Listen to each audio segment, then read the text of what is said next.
As the 2053 season quickly approaches, I'd like to take a look at the preseason top 10 ranked teams in the nation and give insights and outlook at how they could do this season. Number 10, Utah State. Last season was Utah State's first season in the Big Ten, and it was a massive success as the Aggies, under the leadership of Coach Ryan, went 11-3, won the Big Ten Legends Division, and won their T1 Big Apple Bowl over Colorado.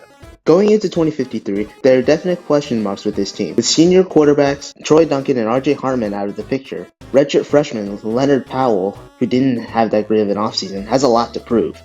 And he'll have plenty of big games to prove himself, as Utah State plays all three top 5 Big Ten teams, along with playing 7 other top 40 teams. With the rest of the team being of Utah State standards, having a great defense and great weapons. How Utah State does has heavy reliance on what Leonard Powell can show on the field. I predict they go 10-2 with losses to Ohio State and Northwestern. Number 9, Washington State. Last season, Wazoo wasn't really all that great. After going 6-7 last season, no one expected the explosion of progs that Wazoo was possessed with. Coach D-Sleep obviously did something to the team's Gatorade or something, because this offseason growth shocked everybody. Wazoo is a story of a great but a shallow team. Outside of the starting talent, there isn't really much behind them. Talent behind their top guys isn't enough to come in clutch in the event of injury. Wazoo doesn't draw the toughest pack schedule, but Stanford, Oregon, and Washington will be key tests as to whether or not they are deserving of number 9. My prediction is that they go 11-1, lose to Stanford, but still win the Pac North. Number 8, USC.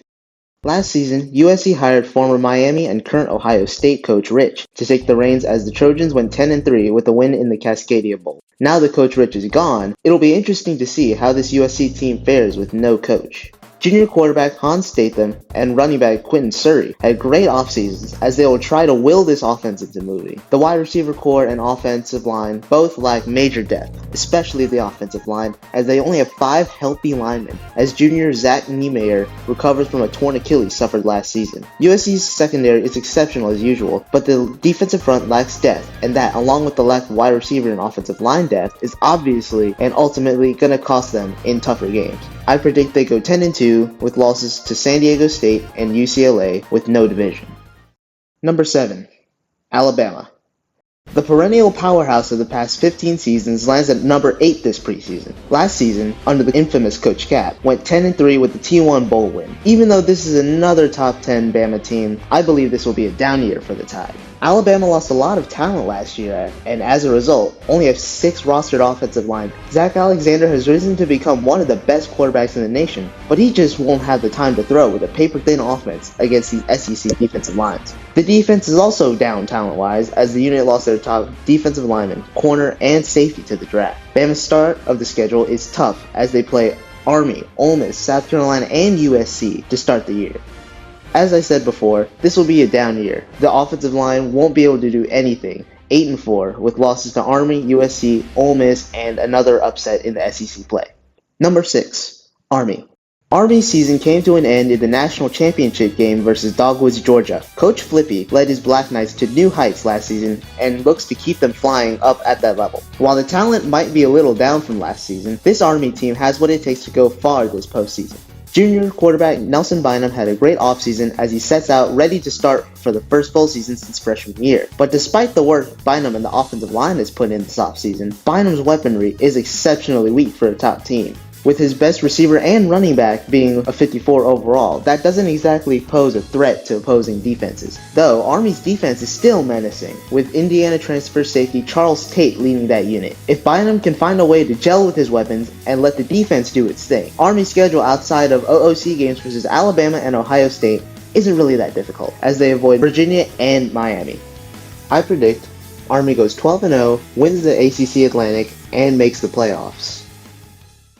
Number 5, Georgia. Last season, Coach Dogwood's Bulldogs won it all and are poised for a repeat. This Georgia offense might break records this year en route to yet another successful season. While Alonzo Sims' off-season didn't really go so well, the same can't be said for his offensive weapons, especially his wide receivers and offensive line. Jamaican speedster Demarion Marley, Ronnie Fredericks, Alan Jackson, and dual-threat freshman Daniel James all hit huge strides this offseason to become the best wide receiver core in the nation. The offensive line, while not extraordinarily deep, has great talents to keep Sims clean all day. The secondary for Georgia is locked down as normal. This Georgia schedule is very easy, with the only bumps in the road being Ole Miss and South Carolina. I predict they go undefeated in the regular season and win the SEC East en route to yet another playoff appearance. Number 4. Northwestern. Coach Circle led yet another successful campaign last season, going 11-2 and winning the Rocky Mountain Bowl against Marshall. Not winning the division 2 years in a row has definitely put a sour taste in this team's mouth as they look to take back control and make the playoffs.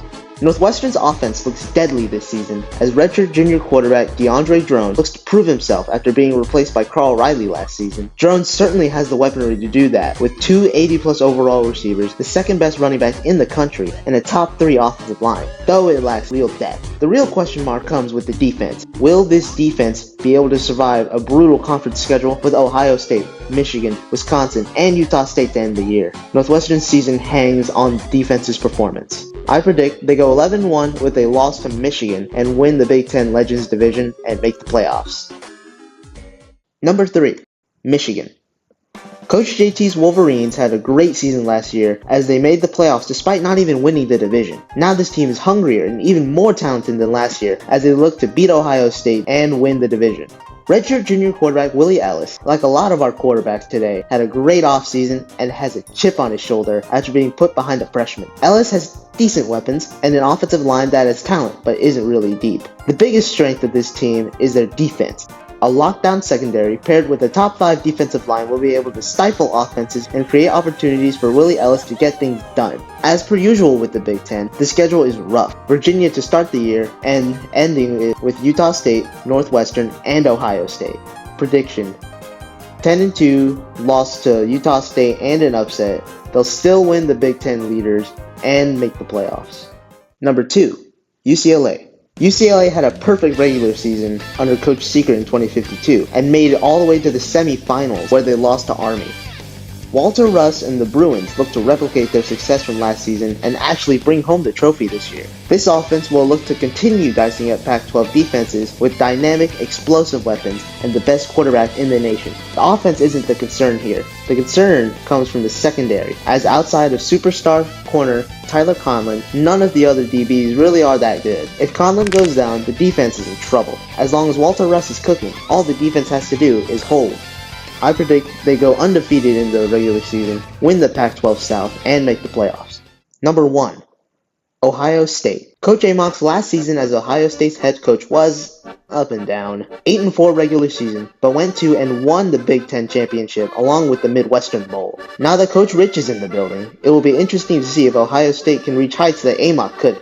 Now, listen, I'm just going to say it right here. This team is overrated. While on first glance, there seems to be nothing wrong, there are massive flaws when you look closer. While the offensive line and secondary are great, Dylan Norton's weapons aren't as good as they seem. Pair that with a defensive line heavily carried by senior Marquis Russ and a schedule consisting of Army, Northwestern, Utah State, and Michigan. This just spells yet another season with high expectations only to fall flat on their face. Prediction: they go 9-3. With losses to Army, Northwestern, and Michigan, as sky-high expectations fall to another 9-3 year. And that's it for the Top 10 recap. I hope you enjoyed. Be sure to join the NZCFL if you haven't already. And if you are in the NZCFL, good luck for this 2053 season.